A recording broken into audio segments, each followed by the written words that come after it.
চুরি যাওয়া বস্তু খুঁজে দেয়া থেকে শুরু করে অনেক গোপন জিনিস জিনের মাধ্যমে জেনে দেওয়ার প্রতিশ্রুতি দিয়ে থাকেন। এক্ষেত্রে এগুলো বিশ্বাস করা এবং কুফুরের সীমা কতটুকু? আমরা যে প্রথম বর্ষে পড়াশোনার জন্য মানব কঙ্কাল কিনে পড়ি এবং পরবর্তীতে সেটা বিক্রি করি, এটা ইসলামী দৃষ্টিতে কতটুকু জায়েজ? কেউ হজ করতে শারীরিকভাবে অক্ষম হলে বদলি হজের বিধান কি? বদলি হজের ক্ষেত্রে এমন ব্যক্তি নির্বাচন করা যাবে কিনা যিনি নিজের হজ আদায় করেন নাই। ইসলাম বহির্ভূত কোনো দেশ বা ইসলামের চর্চা তেমন করা হয় না এরকম কোন দেশে উচ্চশিক্ষার জন্য পড়তে যাওয়া ধর্মীয় দৃষ্টিকোণ থেকে কতটা উপযুক্ত? যখন মুসলমানদের উপরে গণহত্যা চালাচ্ছে একটি টেররিস্ট রাষ্ট্র, তখন সেই রাষ্ট্রকে সরাসরি অস্ত্র প্রদান করে সহায়তা করছে এমন সব দেশে উচ্চশিক্ষা বা ভ্রমণের উদ্দেশ্যে যাওয়া যাবে কিনা? আমি জানি সালাতের পর সম্মিলিত মোনাজাত নবী করিম সাল্লাল্লাহু সাল্লামের সুন্নাহ দ্বারা সাব্যস্ত নয়। আবার রাসূল সাল্লাল্লাহু সাল্লামের বৃষ্টি চেয়ে সম্মিলিতভাবে মোনাজাত করার কথাও জানি। তাহলে সমন্বয় কিভাবে? বর্তমান বিশ্বের পরিপ্রেক্ষিতে উম্মার প্রতি আমাদের দায়িত্ব কিভাবে পালন করতে পারি? অনেক বড় প্রশ্ন, ছোট্ট করে বলি। উম্মার প্রতি, মুসলিম জাতির প্রতি একজন মুসলিম জাতির সদস্য হিসেবে আমাদের কর্তব্যের মধ্যে প্রথম কর্তব্য হবে আমি নিজে একজন আদর্শবান ভালো মুসলমান হওয়া। এটা হলো প্রথম দায়িত্ব। আমরা অনেকে জাতিকে নিয়ে অনেক চিন্তিত, কিন্তু আমি নিজের কোনো খবর নাই। আমি নিজে ভালো মানুষ হচ্ছি না। আমি নিজে ভালো মুসলমান হব, আদর্শবান মুসলমান হব, 5 ওয়াক্ত নামাজ পড়বো ঠিক মতো, সুন্দর করে ইসলামটাকে জানবো, আমার আচার আচরণ কাজ কারবার সব দিক থেকে ইসলামের সৌরভ ছড়াতে হবে। আমি যেদিকে যাব মানুষ দেখবে একজন মুসলমান গেছে।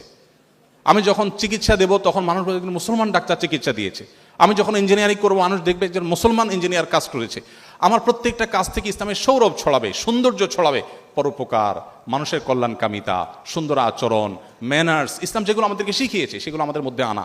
এটা হলো মুসলিম মিল্লাতের উপকার করার জন্য প্রথম শর্ত, যে নিজে সংশোধিত হওয়া, ভালো মুসলমান হওয়া। নাম্বার 2, এর পাশাপাশি আমার যে স্কিল বা দক্ষতা আছে এটাকে বৃদ্ধি করে মুসলিমদের মুখ উজ্জ্বল করা। আমাদের অনেক তরুণরা আছেন যারা একটু ইসলামের দিকে আসলে, অনেক মেডিকেল স্টুডেন্ট আছেন, অনেক আপনার ইঞ্জিনিয়ারিং অনেক স্টুডেন্ট আছেন, যে কোনোভাবে তিনি হয়তো দিনের ছোঁয়ায় এসেছেন, এরপর দেখা যায় সে পড়াশোনার প্রতি আর মনোযোগী না। আমার কাছে অনেক স্টুডেন্ট যায় যা বলে, হুজুর পড়ালেখা করতে আর ভালো লাগে না আমার। উনি এখন নামাজ কালাম পড়তে ভালো লাগে, ওনার এখন কোরআন শরীফ পড়তে ভালো লাগে, ওনার পড়ালেখা করতে ইচ্ছা করে না। তাই বললাম যে কার পালায় পড়ছেন আপনি, কাহিনী কি, কেন পড়ালেখা করতে ভালো লাগবে না? অনেক ছেলেপেলে আছে আগে বাবা মার ব্যবসা বাণিজ্যে সময় দিতেন, এখন সে ধর্মকর্ম করা শুরু করছে, সারাদিন মসজিদে পড়ে থাকে, দোকান টোকানে আর যায় না, ব্যবসায় যায় না, এখন তার এগুলো ভাল লাগে না, দুনিয়াদারি আর ভাল লাগে না। এটা হলো শয়তানের নেক্সুরতে ধোকা। আপনি কোনো দক্ষ আলিমের পরামর্শ ছাড়া নিজে নিজে ডিসিশন নেবেন, আপনার স্কিলকে আপনি কবর দিবেন, তাহলে আপনি মুসলিম মিল্লাতের ক্ষতি করলেন। আপনার স্কিলকে ডেভেলপ করে মুসলিম মিল্লাতের মুখকে উজ্জ্বল করবার যথেষ্ট সুযোগ আছে। আমরা সেই মুসলিম যারা স্পেনের তারেক বিন জিয়াদের স্পেন বিজয়ের মধ্য দিয়ে আমরা জ্ঞান বিজ্ঞানে, বিশেষ করে আপনাদের যে সাবজেক্ট চিকিৎসা বিজ্ঞানে মুসলমানরা অনবদ্য অবদান রেখেছেন, সে অতীত আমাদের ছিল, দুঃখজনক সে অতীত আমাদের হারিয়ে গেছে, আজ নাই, সেটি পুনরুদ্ধার করতে হবে। অতএব মুসলিম জাতির জন্য আপনি কিছু করতে চাইলে আপনার স্কিলকে ডেভেলপ করে, ওই যে উদ্দেশ্য হবে আল্লাহ আমি অ্যাজ এ মুসলমান মুসলমানদের মুখ উজ্জ্বল করব, একজন বাংলাদেশি হিসেবে আমার প্রিয় স্বদেশকে আমি অনন্য উচ্চতায় নিয়ে যাব, বিশ্বের দরবারে আমি একটা ভালো জায়গায় নিয়ে যাবো, চেষ্টা আমাদের মধ্যে থাকতে হবে, তাহলে আপনি মুসলিম মিল্লাতের উপকার করতে পারবেন। নাম্বার 3, বর্তমান সময় সম্পর্কে সচেতনতা, বিভিন্ন ইজম মতবাদ সম্পর্কে জানা, ইসলামকে মুসলমানদেরকে কিভাবে কোণঠাসা করা হয় সেই জিনিসগুলো দেখা। গোটা পৃথিবীর যেখানেই মানুষ মার খাচ্ছে, যেখানেই, আপনি ফিলিস্তিন বলেন আর কাশ্মীর বলেন, বার্মা বলেন আর সিরিয়া বলেন, ইরাক বলেন আর আফ্রিকা বলেন, পৃথিবীর যে কোনো জায়গায় যুদ্ধ চলছে। আপনি দেখবেন বোমার নিচে যাদেরকে দেখা যায় তারা শুধুই মুসলমান, মুসলমান ছাড়া কাউকে দেখতে পাবেন না, কিন্তু এরপরে বলা হবে যে মুসলমানরা অশান্তি সৃষ্টি করছে। আমার প্রিয় নবী সাল্লাল্লাহু আলাইহি সাল্লাম, যাকে নিয়ে আজকে আমরা আলোচনা করছি, তার জীবনে 27টি যুদ্ধে অংশগ্রহণ করতে হয়েছে, তাকে বাধ্য করা হয়েছে। সেই যুদ্ধগুলোতে অংশগ্রহণ করে সর্বসাকুল্যে যত মানুষ মারা গেছেন তার সকল যুদ্ধে, সব মিলিয়ে যুদ্ধের বাইরে কিছু মানুষ বিচারিকভাবে মৃত্যুদণ্ড পেয়েছেন তাদের বিশ্বাসঘাতকতার অপরাধে, সব মিলিয়ে 1000 মানুষ ছিল, মাত্র 1000। এই নতুন বাংলাদেশ যে আমরা পেয়েছি, এই নতুন বাংলাদেশ পেতে কত মানুষের জীবন দিতে হয়েছে? 2000 মানুষের। একটা ইউনিয়ন দখল করতে 500 মানুষের জীবন দেওয়া লাগে আজকাল অনেক সময়। সেখানে নবী সাল্লাল্লাহু আলাইহি সাল্লাম গোটা বিশ্বে ইসলাম প্রতিষ্ঠা করতে গিয়ে 600 বেশি মানুষ বিচারিকভাবে মৃত্যুদণ্ড হয়েছে, এত মানুষ কিভাবে হলো? ওই যে একসাথে ইহুদিদের বিশ্বাসঘাতকতা মদিনাতে ছিল, মদিনার সনদ লঙ্ঘন করেছিল তারা, এটা ঐতিহাসিক ঘটনা। আর মাত্র 400 মানুষের জীবনের বিনিময়ে ইসলাম গোটা পৃথিবীতে প্রতিষ্ঠিত হয়েছে। অথচ দুইটি বিশ্বযুদ্ধে 100 মিলিয়নের বেশি মানুষ নিহত হয়েছে, মুসলমানরা করেছে। এরপরও মুসলমানদের দোষারোপ করা হবে। তো বিশ্বের এই পট পরিবর্তন, এসব পলিটিক্স, বিশেষ করে মুসলমানদের স্বার্থ সংশ্লিষ্ট বিষয়গুলো, এগুলো আমাদেরকে জানতে হবে। আপনারা শিক্ষিত মানুষ হবে, সেগুলো আপনারা পড়বেন আমি আশা করব। এগুলোর মধ্য দিয়ে আপনি মুসলিম জাতির করণীয়, মুসলিম জাতির সদস্য হিসেবে আপনার করণীয় আপনি ঠিক করতে পারবেন, আপনি চূড়ান্তভাবে সঠিক সিদ্ধান্ত নিতে পারবেন ইনশাআল্লাহ। এরপরে প্রশ্ন হলো, যদি ঢাকার বাইরে যাওয়ার মতো মাহরাম না থাকে কিন্তু কোনো প্রয়োজনীয় কাজে ঢাকার বাইরে যাওয়ার দরকার হয়, তবে মায়ের সাথে যাওয়া যাবে কিনা? মা তো আসলে নিজেই একজন মহিলা, আপনার একজন পুরুষ মাহরাম লাগবে সফরের দূরত্বে যেতে হলে। ঢাকার বাইরে আর ঢাকার ভেতরে ইস্যু না, ইস্যু হলো সফরের দূরত্ব কিনা। সফরের দূরত্বে যেতে হলে আপনার মাহরামের প্রয়োজন হবে। আর সফরের দূরত্ব বলতে ওই যে 75 কিলোমিটার 77 কিলোমিটার, এত দূর যদি না হয়, এর কম যদি হয়, তাহলে আপনি সিকিউর ফিল করলে একা একা আপনি জার্নি করতে পারেন। কিন্তু শরীয়ত আপনার সেফটির জন্য এই কথাটা বলে। অনেক বোনরা বলেন যে ভাই কেমন কথা, ছেলেরা যেদিকে ইচ্ছা সেদিকে যেতে পারবে, আমরা চাইলেই যেতে পারবো না, সফরের দূরত্বে যেতে হলে একজন ছেলে আমার সাথে থাকতে হবে, কেমন কথা? আমি বলি দেখুন, এটা কেন করেছে শরীয়ত? আপনার সেফটির জন্য।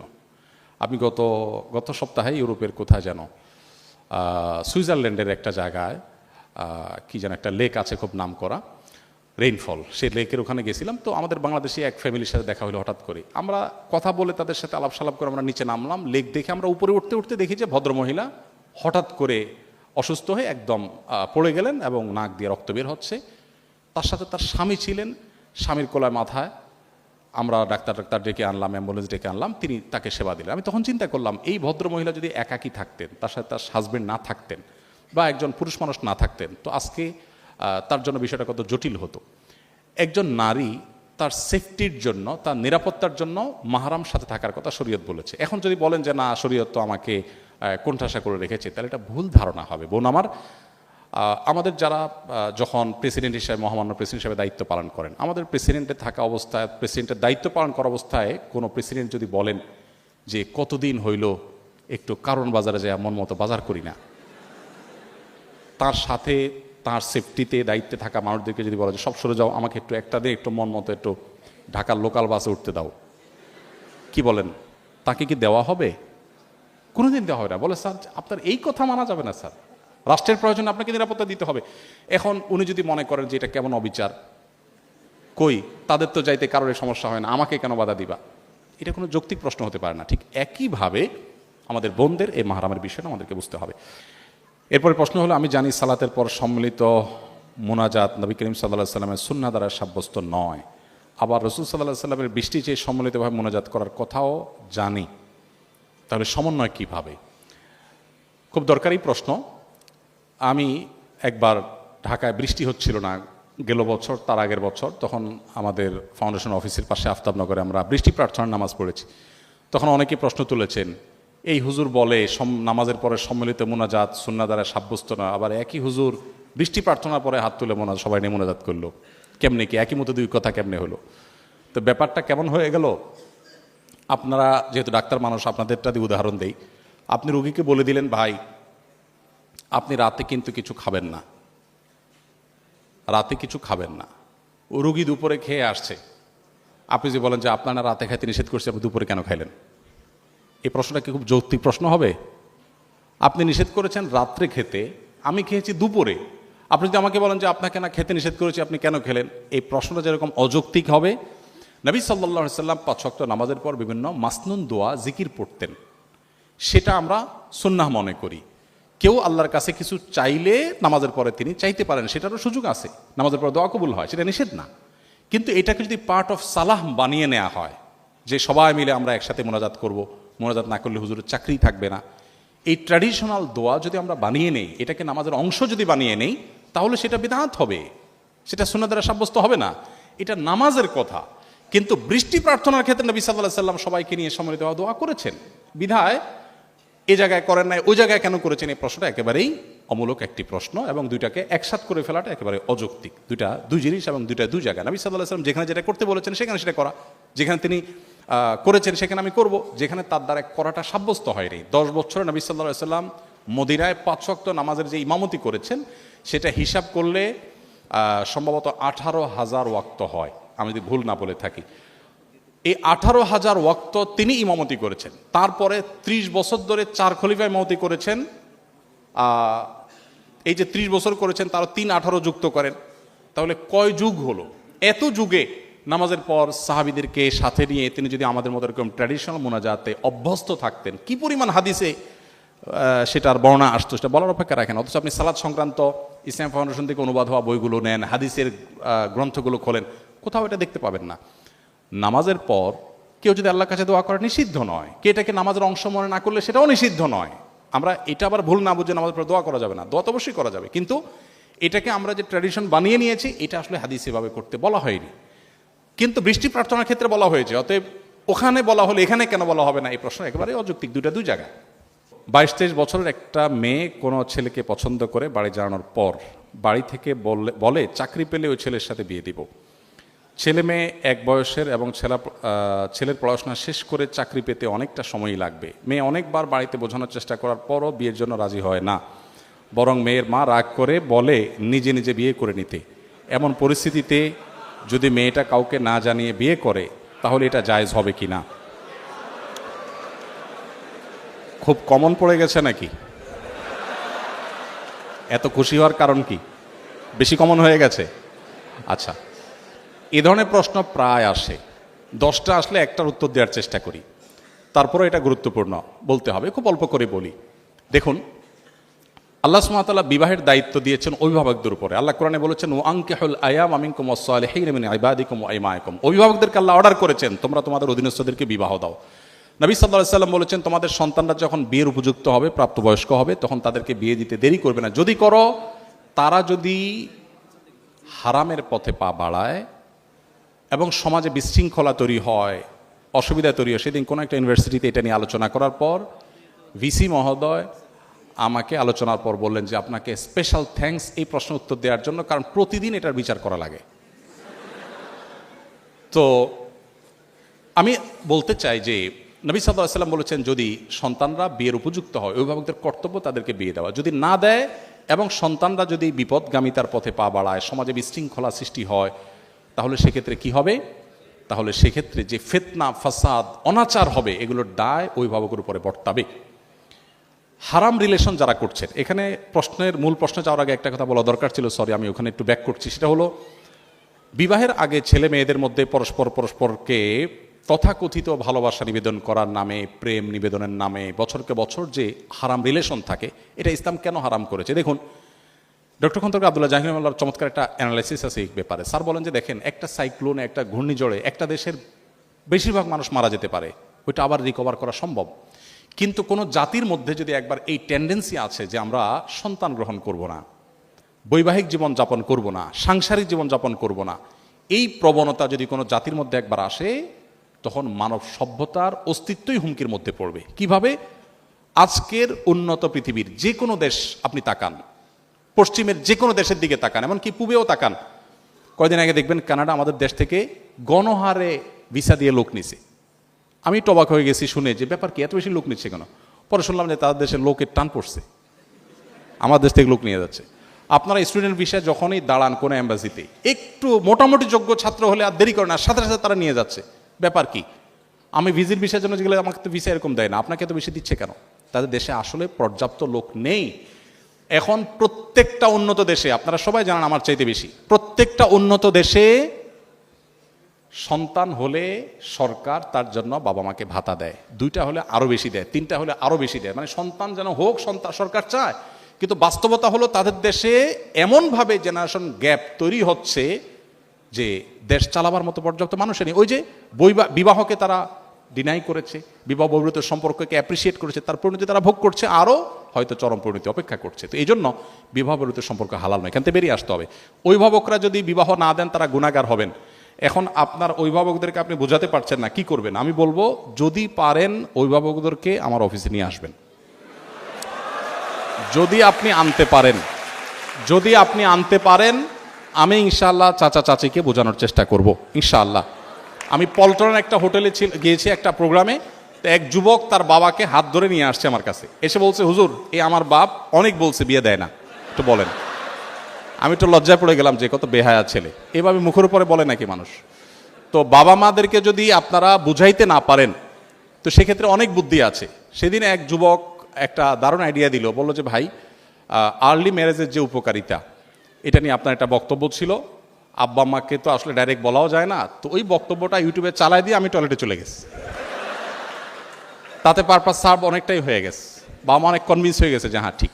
তো যাই হোক, আমাদের বাবা মাদেরকে আমি অনেক সময় বলি, এখানে তো আর মুরব্বীরা নাই, ওনাদেরকে থাকলে আমি বলতাম, এবং অনেক সময় আমি বলি, আমাদের মুরব্বীরা, বাবা মারা, ওনারা যে বয়সে বিয়ে করেছেন, এখনকার সন্তানদের সামনে সোশ্যাল মিডিয়া যে ফিতনার সয়লাভ চলছে, তাদের তার চাইতে বেশি আর্লি বিয়ে করার প্রয়োজন হয়। আমি অনেক জায়গায় বলেছি যে আমি কিন্তু এই বয়সে নানা হয়ে গেছি, কেউ বিশ্বাস করে না, আমি এখন এই বয়সে নানা হয়ে গেছি, ইনশাল্লাহ দাদা হতে যাচ্ছে আল্লাহ চাহেন তো। তো আর্লি ম্যারেজের যে কত উপকারিতা আছে সেটা অনেক লম্বা টপিকের বিষয়। শুধু এটুকু বলবো যে বাবা মাকে কনভিন্স করে বিয়ে করবেন, এটা তাদের কনভিন্স করে করাটা আপনার দায়িত্ব। হানাফি মাযহাব অনুযায়ী প্রাপ্তবয়স্ক মেয়ে নিজে নিজে সিদ্ধান্ত নিয়ে বিয়ে করলে বিয়েটা বাই ল কোরআন হাদিসের আলোকে শুদ্ধ হয়ে যাবে। যদিও অন্যান্য ইমামদের মতে অভিভাবকের সম্মতি ছাড়া মেয়ের বিয়ে বিশুদ্ধ হবে না। তো এই জায়গাটাতে আমি বলবো বোনদেরকে, ভাইদেরকে, যে বাবা মাকে কনভিন্স করার চেষ্টা করুন, নানাভাবে কনভিন্স করার চেষ্টা করুন, এটা সিরিয়াস ইস্যু, এবং তাদেরকে জানিয়ে বিয়ে করা ভালো। অনেকে বলে হুজুর পালিয়ে বিয়ে করা যাবে কিনা, আমি বিয়ে তো চুরি না, পালাতে হবে কেন? কনভিন্স করে অভিভাবকদেরকে বুঝিয়ে তারপরে করেন। এই চ্যালেঞ্জগুলো ওভারকাম করতে হবে। আপনি যুবক মানুষ, বিশ্বজয় করবেন কিভাবে? শুধু বিয়ে যদি করতে না পারেন বাপ মাকে বুঝিয়ে। বিয়ে করার ব্যাপারে বাপ মাকে যদি ভালো করে বোঝাতে না পারেন, আপনি দুনিয়া জয় করবেন কোত্থেকে? এই ছোট কাজটা যদি না পারেন, চ্যালেঞ্জ নিতে হবে, কিন্তু তাদেরকে বোঝানোর চেষ্টা করতে হবে। আর কত বুদ্ধি দেবো, একটা ছোট টিপস দিয়ে শেষ করি। এলাকার ইমাম সাহেব হুজুরের সাথে বাইল করবেন, হুজুরে ভালো করে চা নাস্তা খাওয়ায় বলবেন, হুজুর আমার আব্বাকে একটু এই বিষয়টা ভালো করে বুঝান, দেখবেন হুজুর ইনশাআল্লাহ কনভিন্স করে ফেলেছে। তো যে কোনোভাবে বাবা মাকে, যদি না করেন, নিজেরা করতে চান গুনাহ থেকে বাঁচার জন্য, আর কোনো উপায় নাই, সেক্ষেত্রে বললাম যে হানাফি থট অনুযায়ী বিয়ে বিশুদ্ধ হয়ে যাবে, যদি অন্যান্য ইমামদের মতে হবে না। এরপর প্রশ্ন হলো, মেডিকেল ক্যাম্পাসে অনেক স্টাডি পার্টনার দেখা যায়, ছেলে মেয়ে। আমার প্রশ্ন হলো, পড়াশোনার জন্য এভাবে অপোজিট জেন্ডারের ফ্রেন্ড বানানো কি জায়েজ হবে? দেখুন, আপনারা এত খুশি হওয়ার কারণ কি আমি বুঝলাম না। আচ্ছা যাক, দেখুন বিষয়টা হলো, আমার কথা নয়, আপনারা আমার চেয়ে ভালো জানেন, একজন পণ্ডিত বিজ্ঞানীর কথা, একজন ছেলে এবং একজন প্রাপ্তবয়স্ক ছেলে, প্রাপ্তবয়স্ক মেয়ে কখনো বন্ধু হতে পারে না।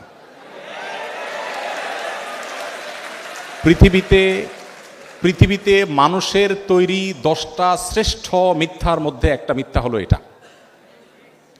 আপনি যদি বলেন যে না আমার কোনো অসুবিধা হয় না,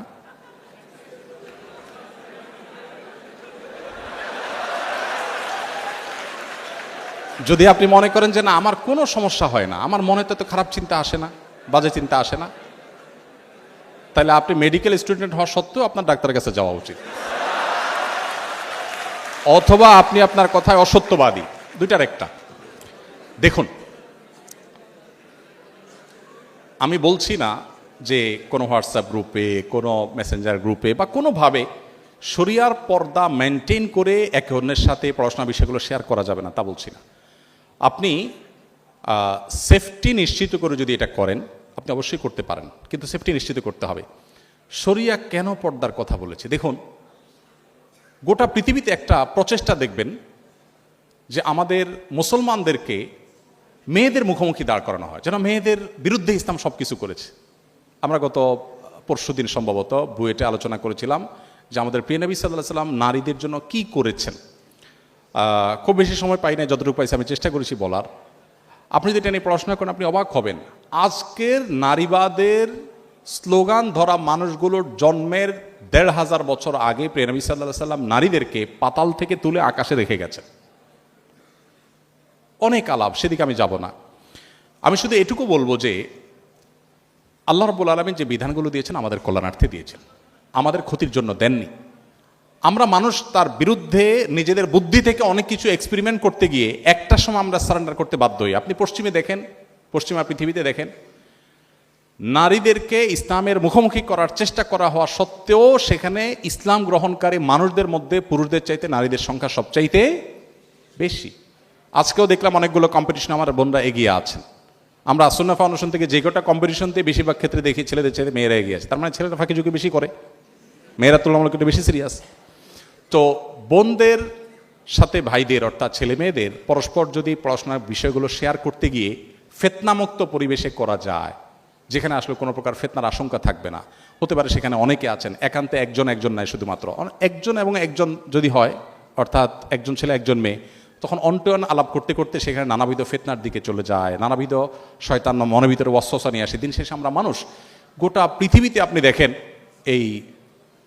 এই উন্মুক্ততা এবং পর্দাহীনতার যে কালচার, এই কালচারকে যারা ডেভেলপ করেছে তাদের কোথাও মেয়েরা সেফ নেই, নিরাপদ নাই। আপনি এখানে যতই বলেন যে ভাই সবাই ভালো হয়ে গেলে তো হয়, মনটাকে ভালো করলেই তো হয়, এই মুখরোচক অনেক স্লোগান আপনারা শুনতে পাবেন, এর চাইতে ভুয়া কথা, বোগাস কথা আরেকটা আপনি পাবেন না। কিসের মন ভালো করা? মন ভালো করলে যদি ঠিক হয়ে যায়, তা আমার প্রশ্ন হলো, আপনি ব্যাংক থেকে টাকা তুলে কেন ব্যাগে লুকায় লুকায় নেন? আমাদের চোর ভাইরা সবাই মন ভালো করলেই তো হয়ে যায়। সেখানে ওয়াজ কেন করেন না যে ভাই সবাই মনটা ঠিক করেন, কেন আমার টাকা ঢাকতে হবে, আমার টাকা আমি ওপেন নিয়ে যাবো, আপনি আপনাকে সেভ করেন, এটা কেন বলেন না? যাই হোক, এটা আমি দীর্ঘ আলোচনা যাব না। তো এই বিষয়টাকে মেনটেন করে আপনি করতে পারেন, সেটা ইসলাম আপনার জন্য জায়েজ রেখেছে। আমরা যে প্রথম বর্ষে পড়াশোনার জন্য মানব কঙ্কাল কিনে পড়ি এবং পরবর্তীতে সেটা বিক্রি করি, এটা ইসলামী দৃষ্টিতে কতটুকু জায়েজ? ইসলামী দৃষ্টিতে এটা জায়েজ নাই। আমি জানি আপনারা প্রায় সবাই এটা করেন, কিন্তু এটা জায়েজ নাই। কেন জায়েজ নাই? দেখুন, ইসলাম মানব জাতিকে সম্মানিত করেছে। আল্লাহ বলেছেন ওয়ালাকাদ কাররামনা বানি আদম, আমি আদম সন্তানকে সম্মানিত করেছি, এজন্য মানুষের শরীরে কোনো অংশ বিক্রি করা ইসলাম জায়েজ রাখেনি, এটা পণ্য নয়। যদি গবেষণার প্রয়োজনে কোনো অংশ নিয়ে গবেষণা করতে হয় বা মানুষের শরীরের কোনো অংশ একজন অন্যজনকে দিতে হয়, সেটা বিনা পয়সায় দিতে হবে, এটা চ্যারিটি থাকতে হবে। রক্ত দিল কেউ বিক্রি করতে পারবে না, শরিয়া দৃষ্টিকোণ থেকে রক্ত দান করবে, এটা তার ইবাদত হিসাবে সওয়াবের জন্য দিবে। এখন আপনি হয়তো বলবেন যে বস্তুবাদের এই পৃথিবীতে এটা কি সম্ভব? সব কিছুই সম্ভব হবে মানুষ যদি আসলে সদিচ্ছা রাখে। আমরা যখন সুদের ব্যাপারে বলি যে ঋণ দিতে হবে সুদমুক্ত, তখন বলে ভাই সুদমুক্ত ঋণ কেউ দিবে পৃথিবীতে? সুদের এই ডেভেলপমেন্ট পৃথিবীতে যতদিন না হয়েছে, শত শত হাজার বছর পর্যন্ত মুসলমানরা যখন বিশ্ব শাসন করেছে, তখন সুদমুক্ত অর্থনীতি কিভাবে তারা দাঁড় করিয়েছিল সে বিষয়ে স্টাডি এবং বহু গবেষণা আছে। সো আমরা বানিয়ে নিয়েছি একটা পৃথিবী, স্বার্থপর পৃথিবী, যেখানে থুতু ফেলতে মানুষ স্বার্থ ছাড়া ফেলে না। সেখানে আসলে এগুলো চিন্তা করা একটু কঠিন, কিন্তু বাস্তবতা হলো ভিন্ন।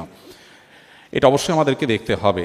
বাবা মার 3 সন্তান, 1 বোন 2 ভাই, 3 জনই স্বাবলম্বী। ইসলামী শরিয়া অনুপাত অনুযায়ী বাবা মায়ের সম্পত্তি বন্টন না হয়ে যদি সমান 3 ভাগে ভাগ হয় এবং তাতে বাবা মা এবং ভাই বোন সবাই সম্মত থাকে, তাতে গুনাহ হবে কিনা?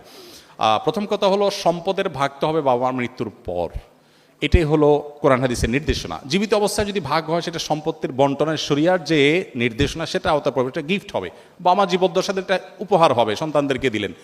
কিন্তু মৃত্যুর পরে হবে মূলত বন্টনটা ওয়ারিস হিসাবে। সেই বন্টনে যদি সব ভাই বোন একমত হন যে ঠিক আছে, কোরআন হাদিস অনুযায়ী কেউ কম কেউ বেশি পায়, বাট আমরা সমান সমান নেব এবং কোনো দায় দাবি রাখবো না, এটা যদি সন্তুষ্ট চিত্তে তারা করেন, সেটি জায়েজ আছে। কিন্তু আল্লাহ তাআলা যে বন্টন করেছেন সেটার প্রতি পরিপূর্ণ ঈমান থাকতে হবে, সেটা অযৌক্তিক নয়, সেটা অন্যায় নয়, সেটাই সবচাইতে ইনসাফ। এটি বিশ্বাস করে নিজেরা যদি এটা ডিসিশন নেন, ঠিক আছে বোন একটু কম পায় কিন্তু বোনটা আমার গরিব, আমি ছেড়ে দিলাম, সমানে দিয়ে দিলাম, এটা যদি ভাইরা ডিসিশন নেন, সবাই যদি সম্মত থাকেন, কোনো অসুবিধা নেই। মুশকিল হলো এই সমস্ত পারিবারিক ডিসিশনের ক্ষেত্রে 1-2 জন ডিসিশন মেকার হয় আর বাকিরা বাধ্য হয়ে রাজি হয়, লজ্জা কিছু বলতে পারে না। এই জিনিসটা খেয়াল করতে হবে যে কেউ তো বাধ্য হয়ে রাজি হচ্ছে না, এটা শির করতে হবে। এরপরে প্রশ্ন হলো, কেউ হজ করতে শারীরিকভাবে অক্ষম হলে বদলি হজের বিধান কি? বদলি হজের ক্ষেত্রে এমন ব্যক্তি নির্বাচন করা যাবে কি না যিনি নিজের হজ আদায় করেন নাই? না, যিনি নিজের হজ আদায় করেন না তিনি কার বদলি হজ করতে পারবেন না। নবী সাল্লাল্লাহু আলাইহি ওয়াসাল্লামের একটি হাদিস আবু দাউদে বর্ণিত হয়েছে, এক ব্যক্তি হজ করছিলেন তার ভাই সুব্রমার পক্ষ থেকে। নবী সাল্লাল্লাহু আলাইহি ওয়াসাল্লাম তাকে বললেন, তুমি কি নিজের হজ করেছো? তিনি বলেছেন না। তখন বলেছেন, আগে তোমার হজ করো, তারপর তুমি আরেকজনের পক্ষ থেকে করবে। সো কেউ বদলি হজ করতে হলে নিজের হজটা আগে করা থাকতে হবে। আমি নিয়মিত নামাজ রোজা করার চেষ্টা করি, অন্তত করে 1 ওয়াক্ত কোরআন শরীফও পড়ি, কিন্তু মাঝে মধ্যে এমন হয় যে আমার আবার নামাজ পড়তে ইচ্ছা করে না। এমন না যে সেই সময় আমি আল্লাহর নাম নেই না, জিকির করি না, সবই করছি, আল্লাহর কাছে ক্ষমা চাইছি, সবই করছি, আমার শুধু নিজ আগ্রহ থেকে নামাজটা পড়তে ইচ্ছা করে না। এমনটা আগে হয়নি, ইদানিং এরকম হচ্ছে। অনেক দীর্ঘ আলোচনা করা দরকার, শুধু সংক্ষেপে এটুকু বলবো, নামাজের অন্তর্নিহিত তাৎপর্য নিয়ে অনেক বই আছে, আপনি এরকম একটা বই পড়েন। নামাজটা এটা আসলে গতানুগতিক কোনো বিষয় না। এখন আপনারা নিজেরা ডাক্তাররা, অনেক গবেষকরা গবেষণা করে আপনারাই আমাদেরকে বলছেন যে নামাজের ভিতরে আমাদের রুকু করি, সিজদা করি, আমাদের যে ব্যায়াম হয়, শরীরে যে উপকারিতা হয়, এই যে নবী সাল্লাল্লাহু আলাইহি ওয়াসাল্লাম রাতের খাবার আগে খাইতেন, তারপর এশার নামাজ পড়তে যেতেন, এশার নামাজ পড়তে গিয়ে আপনার সিঁড়ি ভাঙা, দূরে যাওয়া, মসজিদে যাওয়া, উঠবস করা, ডাইজেস্ট হয়ে যায়, এরপরে তিনি বিছানায় ঘুমোতে যেতেন। পুরা সুন্নাহ লাইফস্টাইল হলো সুস্থ থাকার জন্য অন্যতম গুরুত্বপূর্ণ একটা বিষয়। তো আপনি নামাজের যে অন্তর্নিহিত তাৎপর্য আছে, বিশেষ করে নামাজ যে আল্লাহর সাথে কানেক্টেড করে মানুষকে, কিভাবে আমাদের উপকার আসে, এটা যদি আপনি ভালো করে পড়েন, স্টাডি করেন, আমার মনে হয় যে আপনার নামাজের প্রতি আগ্রহ বৃদ্ধি হবে। সেই সাথে এবাদতের আগ্রহ কমে যাওয়ার জন্য গুনাহের একটা বিরাট প্রভাব থাকে। কোনো একটা পাপাচারে লিপ্ত হলে মানুষ এবাদতের স্বাদ কমে যায়, সেগুলো ছাড়তে হবে ইনশাআল্লাহ। আশা করা যায় আল্লাহ তাআলা আপনাকে ফেরত আসার তৌফিক দান করবেন। গোল্ডের দাম প্রায় পরিবর্তন হয়, গহনার জাকাতের হিসাবটা কি যখন জাকাত দিচ্ছি সে সময়ের দাম অনুযায়ী হবে, নাকি আমি যে দামে কিনেছি সেভাবে হবে? আবার অনেকে সারা বছর ধরে জাকাতের টাকা দিতে থাকেন, এই সময় এই গোল্ডের দাম অনেকবারই পরিবর্তন হয়, সেক্ষেত্রে হিসাবটা কিভাবে হবে? যখন টাকা দেওয়া শুরু করব তখনকার দরদাম অনুযায়ী, নাকি বছরে যে সময় শেষ হবে তখন তার দরদাম অনুযায়ী? খুবই সংক্ষিপ্ত উত্তর, আপনি যখন জাকাত ক্যালকুলেশন করবেন, আপনার জাকাত বর্ষ যখন পূর্ণ হবে তখন আপনার কি কি অ্যাসেট আছে সব হিসাব করবেন, ওই সময় ওই গোল্ডের বিক্রয় মূল্য যেটা আছে সেটা হিসাব করে আপনি জাকাত কাউন্ট করবেন। এরপর আপনি আস্তে আস্তে দেন না দেন, কিন্তু হিসাব হবে তখনকারটা। আর যখন কিনেছেন তখনকার হিসাব অবশ্যই হবে না, পরেরটা হিসাব হবে। আমি একসময় অনলাইনে গাছের একটা ছোট বিজনেস করতাম, এখন আর করি না, কিন্তু মাঝে মাঝে মনে হয় আমি অনিচ্ছাকৃত বা ভুলবশত অনেকেরই প্রাপ্য জিনিস দিতে পারিনি, ভুলবশত হয়তো আমি তাদের হক নষ্ট করেছি, এটা নিয়ে আমি খুব অনুতপ্ত। আমার করণীয় কি? এখন একটা কাজ করবেন, আমি নিজে করি, সেটা হলো কিছু দান করবেন এই নিয়তে যে আল্লাহ আমার অজান্তে কারোর অধিকার, আর্থিক অধিকার নষ্ট করে থাকতে পারি, আমি এই দানটা করছি আমি সওয়াব পাওয়ার জন্য না, ওই ব্যক্তির পক্ষ থেকে যিনি আমার থেকে পাবেন আমি জানি না, আননোন সে ব্যক্তি। তাহলে ইনশাআল্লাহ আপনার স্যাটিসফাইড হওয়ার আগ পর্যন্ত যে হ্যাঁ এর বেশি নাই, এত পরিমাণ টাকা আপনি দান করে দিলেন, ইনশাআল্লাহ আল্লাহ তাআলা আপনাকে দায়মুক্ত করে দিবেন, যেহেতু আপনি প্রাপক জানেন না। ইসলাম বহির্ভূত কোনো দেশ বা ইসলামের চর্চা তেমন করা হয় না, এরকম কোনো দেশে উচ্চশিক্ষার জন্য পড়তে যাওয়া ধর্মীয় দৃষ্টিকোণ থেকে কতটা উপযুক্ত? যেতে পারেন ধর্মীয় দৃষ্টিকোণ থেকে, তবে প্রতিকূল পরিবেশে টিকে থাকার মতো যথেষ্ট শক্ত সেফটি বেল্ট নিয়ে আপনাকে যেতে হবে। অর্থাৎ সেই প্রতিকূল পরিবেশে আপনার ঈমান যেন হারিয়ে না যায়, সেই পরিমাণ ইলম, জ্ঞান এবং ঈমান, তাকওয়া, শক্তি নিয়ে আপনি যেতে পারেন। যদি আপনি সেখানে হারিয়ে না যান, সেখানে গিয়ে মুসলিম কমিউনিটির সাথে থাকলেন, কানেক্টেড থাকলেন, এর মাধ্যমে আপনি হয়তো আপনার ঈমানকে ইনশাআল্লাহ হেফাজত করতে পারেন। যদিও দুর্ভাগ্যজনক বাস্তবতা হলো গেলে কেউ আর আসতে চায় না, গেলে কেউ আর আসতে চায় না। আমি যখন সৌদি আরবে ছিলাম আমার এরকম অনেক সুবর্ণ সুযোগ ছিল, সরকারি সুযোগ সুবিধা, অনেক লাক্সারিয়াস লাইফ লিড করার সুযোগ ছিল। আমি ডক্টর আব্দুল্লাহ জাহাঙ্গীর রহমানকে জিজ্ঞেস করলাম, স্যার কি করা উচিত? স্যার বললেন, দেশে চলে যাও, এখানে বসে হালুয়া রুটি খাওয়ার ভিতরে জীবনের সার্থকতা নেই, দেশে মানুষের জন্য কিছু করো। আলহামদুলিল্লাহ স্যারের কথা শুনে আমরা চলে আসছি, একরকম আগুনে ঝাঁপ দেওয়ার মতো, কোথায় কি করব কিছুই যায় না। আলহামদুলিল্লাহ স্যার নিজে বলেছেন যে আমি নিজেও যখন আল ইমাম বিশ্ববিদ্যালয়ে পড়াশোনা করেছি, এখনকার সৌদি বাদশাহ তখন রিয়াদের তিনি কিং ছিলেন বা প্রিন্স ছিলেন, গভর্নর ছিলেন, তখন তার হাতে সবচেয়ে বড় অ্যাওয়ার্ড আমি পেয়েছি, ইউনিভার্সিটির ইতিহাসে সবচেয়ে ভালো রেজাল্ট আমি করেছি, আমাকে ভার্সিটিতে শিক্ষকতার অফার করা হয়েছে, কিন্তু আমি বললাম না, আমি আমার দেশের মাটিতে ফিরে যেতে চাই, দেশে মানুষের জন্য কিছু করতে চাই। তো স্যার দ্বারা অনুপ্রাণিত হয়ে আমিও ফিরে এসেছি। আমি আপনাদেরকে বলবো, যেখানে থাকুন না কেন আপনি যেন ওই যে বললাম ব্রত হবে সেবা, নিজে একটু ভালো থাকার জন্য কোথাও থাকা, এটা তো আসলে কোনো বুদ্ধিমান মানুষের বা মুসলমানের কাজ হতে পারে না। যখন মুসলমানদের উপরে গণহত্যা চালাচ্ছে একটি টেররিস্ট রাষ্ট্র, তখন সেই রাষ্ট্রকে সরাসরি অস্ত্র প্রদান করে সহায়তা করছে এমন সব দেশে উচ্চশিক্ষা বা ভ্রমণের উদ্দেশ্যে যাওয়া যাবে কিনা? উচ্চশিক্ষার উদ্দেশ্যে যেতে সমস্যা নেই। কেন নেই? আপনি যদি কাউকে শত্রু মনে করেন, আপনার শত্রু থেকে যদি কোনো সুবিধা আদায় করতে পারেন, সেটা ভালো না খারাপ? আপনি যদি কোথাও যে পড়াশোনা করে আপনার জ্ঞানকে আরও বেশি শানিত করেন, যেখানে গেছেন তার সাথে যদি আপনার মতের পার্থক্য থাকে, সে আপনার বিরুদ্ধে শত্রুতায় লিপ্ত, সে আপনাকে দাস বানিয়ে রাখতে চায়, সাম্রাজ্যবাদী, কিন্তু আপনি তার কাছ থেকে জ্ঞান অর্জন করে আলোকিত হয়ে আপনার দেশে মানুষের উপকার দিক করবেন, তো ভালো খারাপ কি? আমাদেরকে অনেকে বলে আপনারা হুজুররা অমুকের বিরুদ্ধে বলেন, তমুকের বিরুদ্ধে, তাদের প্ল্যাটফর্ম ইউজ করে আবার আপনারা ওয়াজ নসিহত করেন। বলে না, একটা কমন প্রশ্ন না? একটা হাস্যকর প্রশ্ন। কেন হাস্যকর প্রশ্ন? আমাকে একজন ঢেল মেরেছে আমাকে আঘাত করার জন্য, ওই ঢেলাটা আমি ধরে তার দিকে মেরে দিলাম, লাভ করলাম না লস করলাম? এখন আপনি যদি বলেন ভাই কাজটা কি ভালো হইলো, শত্রুর ঢেল মারলেন আপনি, এই প্রশ্নটা কোনো লজিক্যাল প্রশ্ন?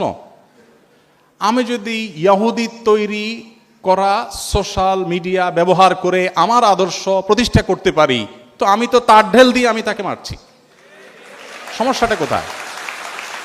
এই বিষয়গুলোকে আমরা অনেক সময় অনেক শক্ত করে ফেলি, অনেক কঠিন করে ফেলি, ইসলামে তো কঠিন না। সো আপনি জ্ঞান অর্জন করার জন্য অমুসলিম প্রধান দেশে অবশ্যই যেতে পারেন। অনেক স্থানে বিশেষ করে গ্রামাঞ্চলে দেখা যায় অনেক হুজুর চুরি যাওয়া বস্তু খুঁজে দেয়া থেকে শুরু করে অনেক গোপন জিনিস জিনের মাধ্যমে জেনে দেওয়ার প্রতিশ্রুতি দিয়ে থাকেন। এক্ষেত্রে এগুলো বিশ্বাস করা এবং কুফুরের সীমা কতটুকু, এটা সম্পূর্ণ নাজায়েজ একটি কাজ। ইস্তেআনা বিল জিন বা জিনদের সাহায্য নিয়ে এ ধরনের কাজ করা, এটাকে সারা বিশ্বের সব উলামা একরাম নাজায়েজ বলেছেন। অতএব এটি কোনো অবস্থাতে জায়েজ নয়। যদি জিন দিয়ে এরকম চোর ধরা এটা জায়েজ হতো বা এটাই যদি শরিয়ার সিস্টেম হতো, তাহলে নবী করিম সাল্লাল্লাহু আলাইহি সাল্লাম সাক্ষী টাক্ষী দিয়ে আদালতের ব্যবস্থা করতেন না, তিনিও এই জিনে ধরা একটা রোগীর লোক রাইখা দিয়ে এই কাজ করতেন। সো এটা সঠিক কোনো কাজ নয়। ইসলামের দৃষ্টিতে প্রক্সি দেওয়া নেওয়া বিষয়ে জানতে চাই। Again common. আচ্ছা, এটা যেখানেই গেছি আমি শিক্ষা প্রতিষ্ঠানে সব জায়গায় দেখি কমন প্রশ্ন এটা আসছে। তার মানে এই অপকর্মটা খুব বেশি হয়, খুবই জঘন্য কথা। আপনি একজন স্টুডেন্ট অনুপস্থিত, আপনি আপনার দোস্তের হয়ে হাজিরা দিয়ে দিলেন, সে আসলে উপস্থিত না, তাহলে আপনি একটা মিথ্যার সাথে নিজেকে সামিল করলেন। কোন অবস্থাতে এটা জায়েজ হতে পারে না। এটা যে না জায়েজ এটা বোঝার জন্য তো পণ্ডিত হওয়ার প্রয়োজন নাই, কমন বিষয়, আমরা যে কেউ বুঝতে পারি। এই জন্য আমরা আশা করব যে এই জায়গা থেকে আমরা বেরিয়ে আসবো। আমরা জানি যে অনেক জিনিস থেকে বেরিয়ে আসার আমাদের জন্য চ্যালেঞ্জিং, কিন্তু বেরিয়ে আসতে হবে এবং চেষ্টাটা করতে হবে। প্রক্সি দেওয়াটাকে আমরা কোনো দোষে কিছু মনে করি না, বরং মনে করি যে আমার দোস্ত যেহেতু চাইছে সওয়াবের বিষয়ই হবে, একটা মানুষের উপকার করলাম। না, সব উপকার সওয়াবের বিষয় না। একজন মানুষ অনুপস্থিত আছে, আমি তার উপস্থিতির ব্যাপারে সাক্ষ্য দিলাম, মানে আমি মিথ্যা সাক্ষ্য দিলাম, খুব ডেঞ্জারাস একটা বিষয়, কবিরা গুনাহ, হাসির বিষয় না, সিরিয়াস। এই জন্য যাদের অভ্যাস আছে, ভাই আমি একটু অ্যাবসেন্ট থাকলাম, অ্যাবসেন্ট থাকার কারণে আমার একটু ক্ষতি হলো, সেই ক্ষতি একজন মুসলমানের কাছে অনেক উত্তম ওই ক্ষতির চাইতে যে ক্ষতি করে তার জাহান্নাম ত্বরান্বিত করে, জান্নাত থেকে সে দূরে সরে। একজন মুসলমান আদর্শিকভাবে এরকম দেউলিয়া হতে পারে না। আমাদের এই দেশটাকে দুর্নীতিমুক্ত করবার জন্য সৎ মানুষ দিয়ে দেশটা পরিচালিত হবে, শাসিত হবে, সেটা আমরা স্বপ্ন দেখি, নতুন বাংলাদেশের স্বপ্ন দেখি। কিভাবে হবে? আপনি যদি স্টুডেন্ট লাইফে প্রক্সি দেন, আপনার যদি জন্ম তারিখ কম বেশি করে দেন শুধুমাত্র বেশি দিন চাকরি করার জন্য, অসততার উপরে ভিত্তি যদি থাকে আপনার কেরিয়ার, আপনার স্টুডেন্ট লাইফ, আপনি চাকরি জীবনে কি করবেন? এই জন্য সততার প্রশ্নে একজন মুসলমান কখনো কম্প্রোমাইজ করবে না, যে না সততার প্রশ্নে আমি কম্প্রোমাইজ করবো না, তাতে দোস্ত না খাওয়া না খাওয়া, আমি আমার জায়গায় থাকবো। আল্লাহ আমাদেরকে সেরকম মেরুদণ্ডওয়ালা মুসলমান হওয়ার তৌফিক দান করুন।